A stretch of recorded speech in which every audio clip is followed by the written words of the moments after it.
السلام علیکم ناظرین، میں محمد عمران، آپ دیکھ رہے ہیں یوٹیوب چینل تعلیمی دنیا۔ ناظرین، آج کا میرا موضوع ہے اردو پڑھنا کس طرح سیکھیں، اور میرا ویڈیو کا پارٹ نمبر 131 ہے۔ اسی ویڈیو کے اندر میں آپ کو پڑھانے والا ہوں اردو کی تیسری کتاب، اور میرا چیپٹر ہے نظم۔ تو چلیے شروع کرتے ہیں۔ بسم اللہ الرحمن الرحیم۔ ایک لڑکے کا سنو تم ماجرا، بکریاں اپنی چراتا تھا سدا، دل میں اس کے ایک دن آئی مزاح، ہو گئی وہ وجہ رسوائی مزاح، شرم بھی اس کو نہ تھی زنجیر پا، دفعتاً جنگل میں غل کرتا چلا، کوئی دوڑو بھیڑیے نے آ لیا، میری ساری بکریوں کو کھا لیا۔ اور اوپر کرتے ہیں۔ کہنے پر لڑکے کے دوڑے لوگ وہاں، گرگ کا لیکن نہ پایا کچھ نشاں، آ کے شرمندہ ہوئے سب آدمی، دیکھ کر ان کو اسے آئی ہنسی، اس طرح اس نے کیا جب ایک بار، پھر رہا مطلق نہ اس کا اعتبار، اس کا اعتبار، آ کر ایک دن اتفاق ایسا ہوا، گرگ اس کی بکریوں میں آ پڑا، تب وہ رو اٹھا نہایت شور کر، بھیڑیا آیا ہے تو دوڑو ادھر، پر نہ کوئی اس کے پاس آیا وہاں، بھیڑیے نے خوب کھائیں بکریاں، پھاڑ کر لڑکے کو بھی پھر کھا لیا، جھوٹ کا جھوٹے نے بدلہ پا لیا، اب سمجھ اس بات کو اے باصفا، جھوٹ کہنا ہے ہنسی سے بھی برا، اس سخن کو یاد رکھ کیا خوب ہے، جھوٹ کہنا ہر طرح معیوب ہے،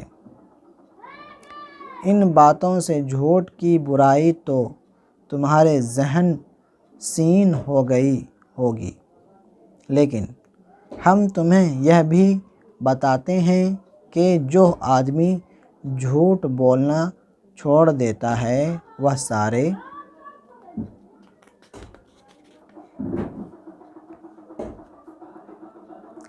عیبوں سے اور کل گناہوں سے پاک ہو جاتا ہے، پھر اس سے کوئی بھی برائی نہیں ہوتی، جس کی تصدیق اس حکایت سے بخوبی ہوتی ہے۔ اور اوپر کرتے ہیں۔ حکایت: ایک شخص حضرت رسول، یہاں صاد ہے، صاد کا مطلب صلی اللہ علیہ وسلم، رسول صلی اللہ علیہ وسلم کی خدمت میں آیا اور عرض کی کہ یا رسول اللہ، مجھ میں یہ ساری بری خصلتیں ہیں، زنا کرنا، شراب پینا، چوری کرنا، جھوٹ بولنا، میں ان سب کو ایک دفعہ چھوڑ نہیں سکتا، آپ فرمائیں کہ ان سب میں بہت زیادہ بری خصلت کون سی ہے، تاکہ میں اسے ہی پہلے چھوڑ دوں۔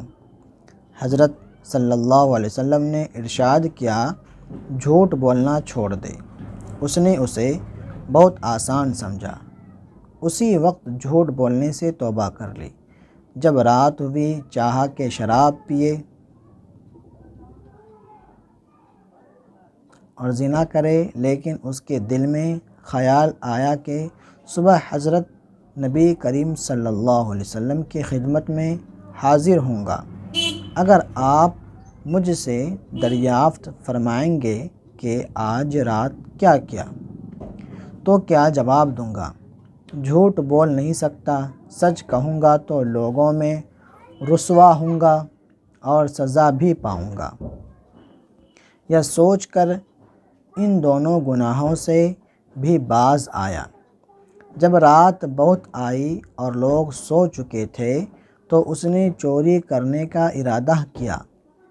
اس وقت بھی اس کے دل میں خیال آیا کہ صبح جناب رسالت پناہ، یہ سلعم ہے، سلعم کے مطلب صلی اللہ علیہ وسلم، یہاں شارٹ میں لکھ دیا ہے، صلی اللہ علیہ وسلم سے جھوٹ کہہ نہ سکوں گا، سچ بولوں گا تو مال ہاتھ سے جائے گا اور سزا بھی ملے گی۔ اس خیال کا آنا تھا کہ چوری سے بھی باز آیا۔ صبح حضرت رسول صلی اللہ علیہ وسلم کی خدمت بابرکت میں حاضر ہوا اور عرض کی، یا رسول اللہ، آپ نے مجھ سے ایسی چیز کی توبہ لی ہے کہ جتنی بری خصلتیں مجھ میں تھی اس کی برکت سے سب کی سب چھوٹ گئیں۔ اب میں آئندہ کے لیے سب سے توبہ کرتا ہوں۔ آپ صلی اللہ علیہ وسلم اس بات کو سن کر بہت خوش ہوئے۔ تو ناظرین، آج کے لیے میرا سبق اتنا ہی رہے گا۔ امید کرتا ہوں آپ کو ویڈیو پسند آئی ہوگی۔ پسند آنے پر ویڈیو کو لائک شیئر ضرور کریں اور اپنے یوٹیوب چینل کو ڈونیشن 100 ہمیں ضرور دیا کریں، جو کہ فون پے، گوگل پے، اکاؤنٹ نمبر سارا ویڈیو کے ڈسکرپشن میں موجود ہے۔ ملتے ہیں اگلی ویڈیو میں۔ اللہ حافظ۔